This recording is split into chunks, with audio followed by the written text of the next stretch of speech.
Today, we will be dealing with the integral exponents. So, for example, you are asked to simplify the following. Number 1, 25 raised to 0 is equal to 1. Why is it equal to 1? Because any number or expression raised to 0 based on the laws of exponent, it is always equal to 1. Okay, so always remember that. So, kahit na anong number or expression or kahit na ilang million pa yan or basta naka-quantity or naka-raise to 0, ang sagot ay laging equal to 1.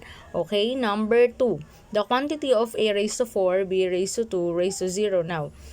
Okay, the answer here is also equal to 1. Why? Because this expression is raised to 0. So, meron nga siyang naka-raised to 4 doon, naka-raised to 2 dito.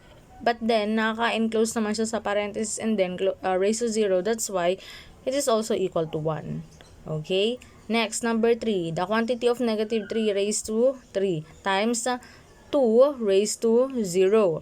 So, negative 3 raised to 3, ibig sabihin, tatlong negative 3, multiply mo siya sa sarili niya. So, negative 3 times negative 3 is positive 9. Dalawang negative, positive yun. Tapos, i-multiply mo pa siya ulit sa negative 3. So, negative 27. Now, yung 2 raised to 0, like what we did a while ago in number 1 and number 2, it is raised to 0. That's why it is equal to 1. So, negative 27 times 1 is negative 27. Therefore, the final answer here in number 3 is negative 27. Okay, let's proceed with number 4. The quantity of 5y raised to negative 2. In here, applying your knowledge in the laws of exponent, kung meron tayong exponent sa labas, we have to distribute. So, distribute natin yung 2 sa 5 and then yung yung negative 2 sa 5, yung negative 2 sa y. So, it will become 5 raised to negative 2, y raised to negative 2. Now, your next goal is to eliminate the negative sign. How are we going to do that? Okay, apply your knowledge, of course, in the rule of negative exponent. Okay, paano ba yun? Ang rule ng negative exponent, para maging positive siya, ay ibababa mo. Laging ibababa. Okay, dahil whole number ito, hindi naman siya fraction. Pag binaba mo na siya, syempre, walang numerator, di ba? O anong maging numerator mo? 1, kasi wala nang natira. Okay, di ba nga kanina, raised to 0 is always equal to 1. So, 1 over 5 raised to 2, y raised to 2. Now, i-simplify mo na. Ano ang 5 raised to 2? That is 5 times 5, 25. So, and then yung copy mo yung y raised to 2. Now, the final answer is 1 over 25y raised to 2. Okay, number 5. The given is a raised to negative 3 over b raised to negative 5. Okay, in here, ganun ulit. Ibababa mo yan pa itong fraction na to para maging positive. So, 1 over. So, pag nagbaba ka, laging 1 over kung ano yung given mo. And then, nawala na yung negative sign nung exponent natin. Okay? And then, 1 over a raised to 3 over b raised to 5. Here, we are going to divide. So, if you are going to divide, of course, you have to change the get the reciprocal of the denominator and then proceed to multiplication. What is the reciprocal of a raised to 3, b raised to 5? A raised to 3 over b raised to 5. So, unahin mo isulat yung b raised to 5 over a raised to 3. Babaliktarin mo lang. Yun yung reciprocal nun. And then, yung 1, kinapi mo dito yung numerator. 1 times yung ginawa mong reciprocal nitong denominator. Okay? So, 1 times 5 raised to, 1 times b raised to 5 is b raised to 5. Now, dahil whole number naman yung 1, ang denominator niyan, 1 din. So, 1 times a raised to 3 is a raised to 3. Now, the final answer here is b raised to 5 over a raised to 3. Or, pwede tayong mag-shortcut. Dahil pareho negative yung dalawa, yung exponent ng dalawa ng given na fraction, pwede nating i-interchange to para mawala yung negative exponent.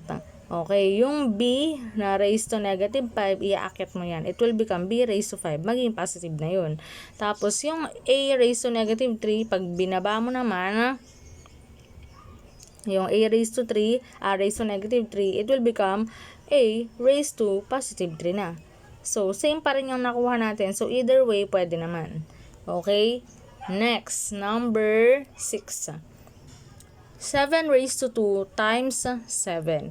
So, we can also simplify 7 raised to 2. What is 7 raised to 2? Dalawang 7 yun. I-multiply mo sa sarili niya. 7 times 7 equals 49. Tapos, i-multiply mo pa siya ulit sa isang 7. So, 343 is the final answer. Or, applying the laws of exponent, okay, dahil pareho ang base natin, dahil ang base natin ay 7 pareho, ibig sabihin ito, dahil walang nakalagay, raised to 1 yan. So, copy mo yung base na 7, ito ay applicable lang kapag kapareho ang base. Pag magkaiba, hindi po pwede. Okay, 2 plus 1. Okay, meron tayong rule na ganun sa exponent. When you multiply, you add exponents. Okay, add mo, 2 plus 1, edi 3. So, 7 raised to 3. Expand mo na yan. 7 times 7, 49 times 7 is 343. So, we got the same answer. Either way, pwede naman. Okay, number 7. The quantity of a raised to 3, b raised to 4, raised to 3. Okay, again, pag may exponent na nasa labas, i-distribute natin yan dito sa a raised to 3 and then sa b raised to 4. Pero hindi na addition yun. Multiply na yun, ha? That is another rule in the laws of exponent. So, yung 3, i-multiply dito sa isa pang 3, yung exponent ng a. Tapos, yung 3, i-multiply dun sa exponent ng b na 4. So, a, 3 times 3, raised to 3 times 3, 9. Tapos, yung b naman, 4 times 3, 12. So, therefore, the final answer here is a raised to 9, b raised to 12. Okay, next. Number 8. The quantity of 6b raised to 4 times the quantity of 4b raised to 3. Okay, so yung 6 dito, yung numerical coefficient na 6 at saka 4, multiply natin. Dahil naka-parenthesis yan, ibig sabihin, multiplication yan. 6 times 4, 24 syempre. Okay, magkapareho ang b. Okay, yung variable natin, copy mo lang. Now, hindi naman nasa labas yung exponent, 'di ba? Wala namang exponent sa labas. Ibig sabihin, dahil magkapareho namang b ito, we have to add the exponent. Sabi nga, when we multiply, we add the exponent. Pag magkapareho ang base natin, okay, or yung variable na given. So, 4 plus 3, 7. Okay, therefore, the final answer here is 24b raised to 7.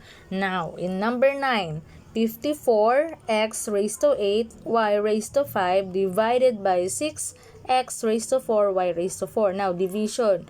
Okay, i-rewrite natin to as ganito. 54x raised to 8, y raised to 5, over 6x raised to 4, y raised to 4. Now, in division, yung numerical coefficient natin, of course, i-divide natin yan. Kasi division nga. 54 divided by 6, cancel mo yan. Kasi ang sagot ay 9. Kasi pag dinivide mo ang 54 sa 6, 9 ang matitira. Kaya kinancel ko na. Okay, here naman, when we divide, we subtract exponent pag magkapareho ang base natin or yung variable na given. O katulad yan, parehong x to. So, we have to subtract their exponent. Okay, cancel mo na yung 4 dito. Kasi ma-minus mo yung 4 dun sa 8, may 4 pang matitira. Okay, eto naman, yung y, magkaparehong y to. So, subtract din. So, cancel mo na yung 4 dito. Etong 5 dito, bawasan mo ng 4. Ilang natira? Isa. Okay, so lahat ng mga natira, yun yung copy mo, yun na yung final answer mo. Okay, copy mo yung 9, yun yung natirang numerical coefficient natin, and then x, ilan yung natirang x? 4. O, may 4 na x, so raised to 4. Ilang y ang natira? Isa, so y na lang. Therefore, di mo na isusulat yung 1 doon, automatic na 1 naman na yan. So, ang final answer natin ay 9x raised to 4y. Okay, next. Number 10. Okay, in here, the given is the quantity of a raised to negative 2 raised to 3 times b raised to 5 all over a raised to negative 3b. Okay? O, dahil meron tayong exponent sa labas, i-multiply natin yan dito sa negative 2. Okay? 3 times negative 2. Negative 6. Tapos copy mo lang yung b raised to 5 over, copy mo lang yung a raised to negative 3. Tapos yung b. Now, ito na, dahil na multiply na natin yung negative 2 sa 3, ito na siya, negative 6. Okay, ang goal natin kapag may negative exponent tayo, gawin natin positive. Paano natin gagawin positive?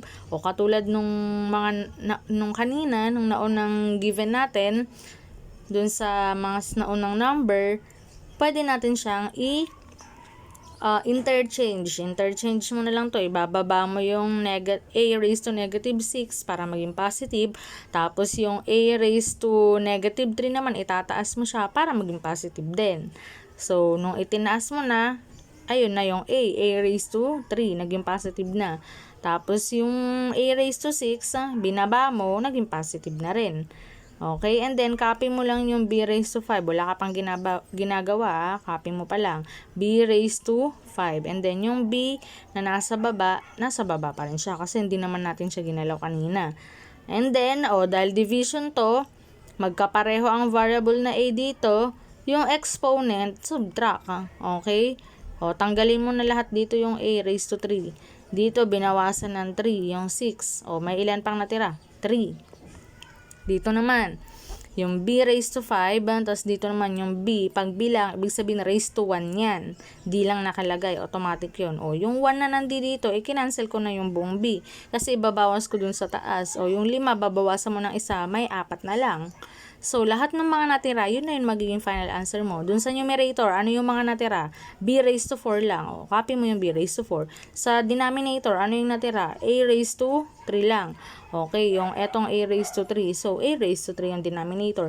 Therefore, the final answer is b raised to 4 all over or over a raised to 3. b raised to 4 over a raised to 3.